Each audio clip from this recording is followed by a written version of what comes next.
Defence sector एक ऐसा sector है जो लगातार सुर्खियों में है। चुनावी माहौल में भी लगातार हमने नरेंद्र मोदी की स्पीच सुनी, उनका फोकस डिफेंस सेक्टर पे था और अब बजट बेहद नजदीक आ गया है। इस सेक्टर से उम्मीदें काफी ज्यादा बढ़ गई हैं। केतन जोशी मेरे सहयोगी मेरे साथ जुड़े हैं। केतन, बताएं क्या एक्सक्लूसिव खबर है आपके पास? देखिए रजत, एक्सक्लूसिव खबर है जो कि पीएमओ के हवाले से हमें मिल रही है और इस बार बजट में कम से कम 5% जो बजट है डिफेंस के ऊपर वो बढ़ जाएगा, क्योंकि नरेंद्र मोदी की मंशा है कि हम जो 2 लाख करोड़ का बजट था पिछले बजट में डिफेंस सेक्टर के ऊपर, उसमें 5% का इजाफा होगा। और इसका कारण ये है कि नरेंद्र मोदी है वो जो रक्षा उपकरण है वो भारत में ही ज्यादा से ज्यादा बने, उनके पक्ष में है। अभी जितने भी हमारे रक्षा उपकरण है वो 85% हम दूसरे देशों से तो जो हमारा लाखों करोड़ रुपया है वो बाहर चला जाता है, जिससे न हमें कोई फायदा होता है न एम्प्लॉयमेंट जनरेट होता है।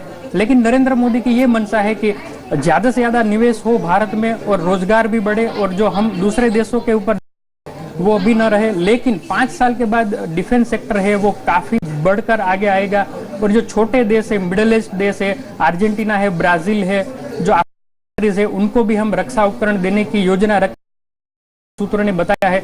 और बजट के बाद तुरंत ही पीएम को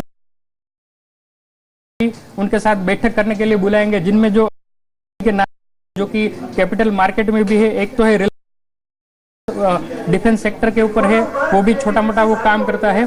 फिर भारत फोर्ज है, एलएनटी है, अस्ट्रा माइक्रोवेव प्रोडक्ट है, बीईएमएल है और हिंदुस्तान एरोनॉट्स है। ये सारी कंपनियां हैं जो छोटी और मझोली है, रक्षा क्षेत्र में काम करती है। लेकिन अब उनको बड़ा निवेश करने के लिए बोला जाएगा और सिंगल विंडो क्लियरेंस सिस्टम भी खोला जाएगा ताकि कोई दिक्कत न हो। ये एक रजत सबसे बड़ी खबर है और आने वाले बजट में आप इन खबर की पुष्टि भी होते हुए देखेंगे। जी केतन, काफी संक्षेप में आपसे जानना चाहूंगा क्योंकि सेक्टर लगातार सुर्खियों में है। एफडीआई का मुद्दा भी काफी ज्यादा गर्म है। अगर वो क्लियर हो जाता है डिफेंस सेक्टर में तो एक तो घरेलू उपकरण बनाने वाली कंपनियों को फायदा, दूसरा एफडीआई एक और बूस्टर इस सेक्टर के लिए काफी दाव लगता हुआ नजर आएगा इस डिफेंस क्षेत्र में। बिल्कुल, देखिए कुछ दिनों के बाद जो फ्रांस है, अमेरिका है, जो कि काफी सारे शस्त्र की निर्यात करता है भारत में, उनके जो बड़े जो लीडर है वो नरेंद्र मोदी को मिलने वाले हैं और इसमें ये एफडीआई का मुद्दा भी शामिल होगा। लेकिन इन शॉर्ट हम कह सकते हैं कि जो 2 लाख करोड़ का जो रक्षा बजट पिछले बजट में था उसमें 5% इजाफा होगा और भारत को रक्षा उपकरण में और सशक्त बनाने की नरेंद्र मोदी की मंशा है,